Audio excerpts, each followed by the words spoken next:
I have made a serious lapse in judgment. I'm sorry for going against my morals. I've become a hypocrite and a liar. I'm sorry for that. I didn't watch Tokyo Ghoul. Normally I watch every show that I talk about on this YouTube channel, but this time I've read it.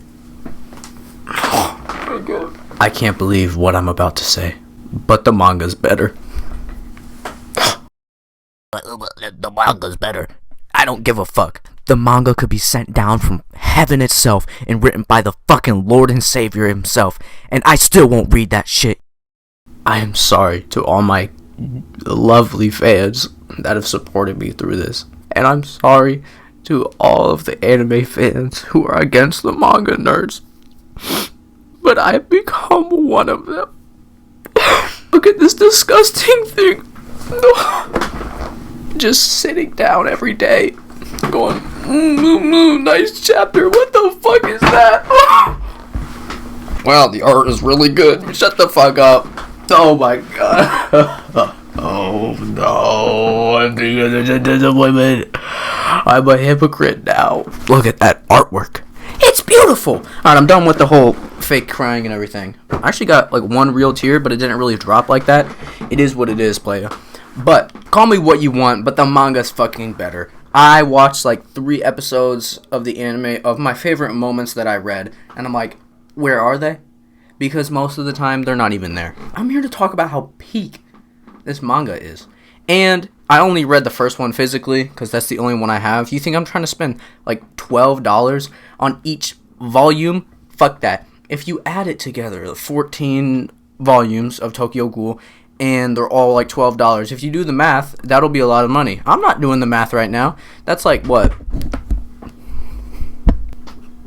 Don't look at the script. That would be $168. Like, do you think I have enough money to do that? No. YouTube doesn't pay anything. I have 11 subscribers. What the fuck do you think? Okay? But anyway, enough with the long ass intro. I'm just here to talk about some things I like about this shit. Let's get into it. Alright, so I'm gonna do this one spoiler free because I think you should go into this blind, or at least not knowing that much. And I'm just gonna talk about the stuff I really like in this one. And the number one thing is the main character, Ken Kanaki. He is probably my favorite main character ever. For once, I'm not cringing at every decision he makes like other shonen protagonists.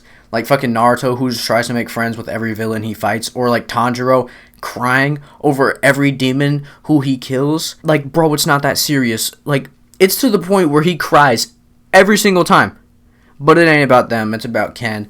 And I really love his character development. Like, he's a pretty dynamic character because he starts off trying to do better for humans and only really live for humans. And it becomes a huge conflict because at some point he becomes a ghoul himself. And he makes friends with them, and he learns that not everything is so black and white, to the point where ghouls are bad and humans are good. It's not that simple. And in Volume 7, Chapter 65, or something like that, he has something that really changes him as a person. I'm not going to spoil, but for the people who have read it, or even watched it, will know what I'm talking about with just one word. Centipede. Bro, when I was reading that shit, I was like so fucking shocked, like, bruh, my jaw hit the fucking floor. Like, that shit was so fucked up. But after that happened, bro, he was on demon time, bro. And I was here for it. He's not, like, the only good character. Some of my favorites are Amon, Juzo, Mado, who should have had more to do, and his daughter Akira, Toka, and Banjo. There are a lot of other ones I like, but those are just my favorites. Oh, and Jason, he can go fuck himself. I hate him. My least favorite character in that whole entire series. Normally I would talk about the music or the voice acting, but obviously I can't do that. It's a fucking book.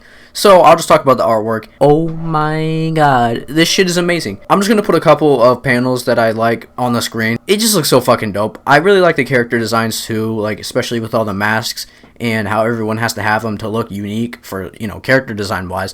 And so they can obviously hide their identity. And I'm a Naruto fan, so having eyes change colors is going to be cool to me. The story is really good as well. I wouldn't have finished it if it wasn't good. Plot twist in here too.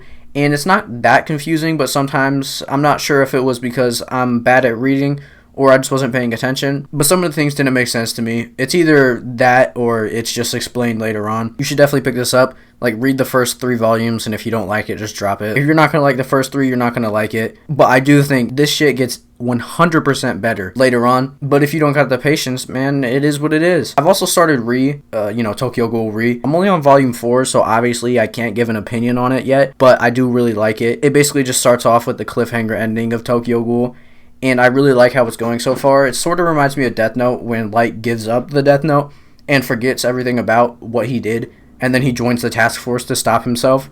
I really like how it's similar. But Tokyo Ghoul is a fucking 10 out of 10. And I think that's the first one I've actually given on this channel. And it'll probably be a while until I give another one. Until I review some Peak again, I guess. That's about it. I'll see you in the next video. I should just back up my